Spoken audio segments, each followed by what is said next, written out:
E aí, senhoras e senhores, estamos aqui de novo para falar da Euro. Agora uma prévia sobre as semifinais que tem tudo para ser grandes jogos, grandes partidas, todas acontecendo em Wembley. A partir daqui a gente tem todas as partidas, as duas semis e a final, no cenário mais bonito da Inglaterra, digamos assim, o mais importante. E a gente tem a primeira semifinal sendo Itália e Espanha, jogo que os italianos chegam com um certo favoritismo, na minha opinião, e que vão confirmar, eu diria, porque é uma Itália que fez uma fase de grupos muito forte, que surpreendeu muita gente, que se mostrou uma seleção muito entrosada, muito bem treinada. Passa nas oitavas de final pela Áustria, apesar de que é uma certa dificuldade na prorrogação, mostrando um futebol agradável.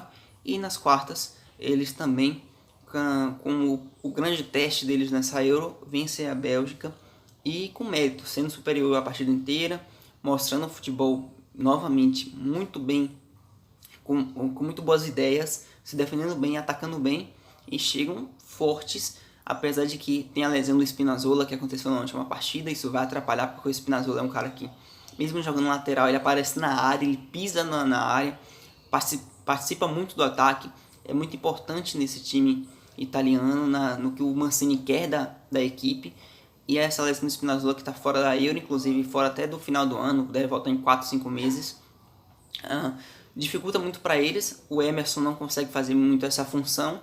Vamos ver o que o Mancini separa para essa partida, mas eu ainda assim acredito que a Itália é favorita. E meu palpite é nela, até porque seria interessante ver uma vingança de 12, já que a Espanha em 2012 venceu a final por 4-0 contra os italianos, então aguardemos.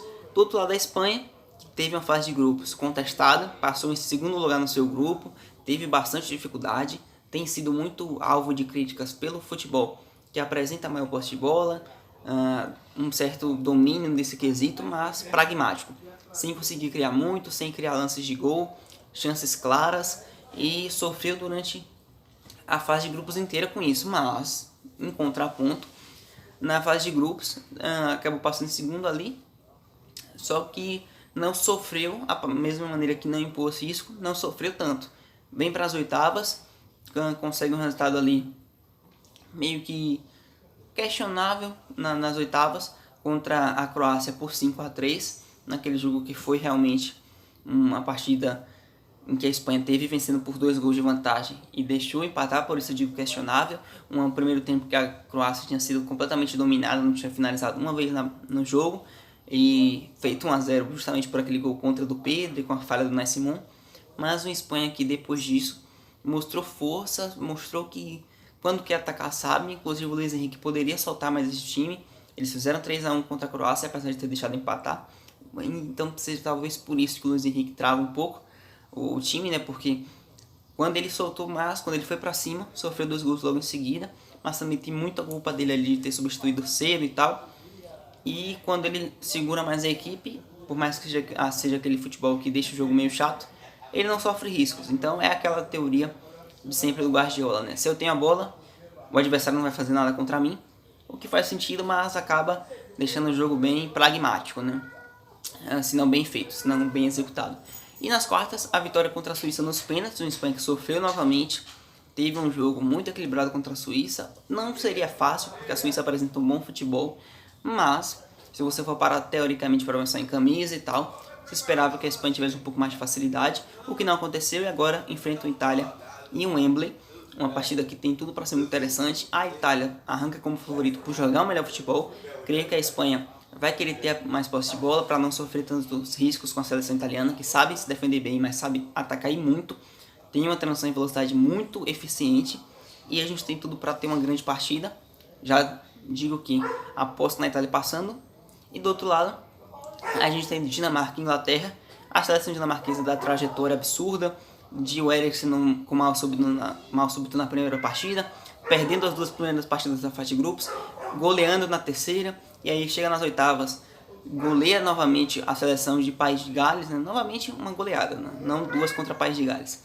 Nas quartas, vence agora a República Tcheca, não teve um caminho contra gigantes, mas teve um caminho difícil por tudo que se impõe no caminho da Dinamarca, por toda a trajetória difícil que teve, e apresentando um futebol bem agradável, que já vinha fazendo isso desde as eliminatórias para a Euro, e chegou muito bem executando isso na Euro, depois das 2 primeiras partidas, né, que a seleção sofreu muito com toda aquela situação, mas na terceira partida da fase de grupos, nas oitavas, nas quartas, apresentando futebol vistoso no sentido de eficiente e que propõe muito jogo, indo para cima dos seus adversários, goleando em 2 oportunidades, passando 4 gols.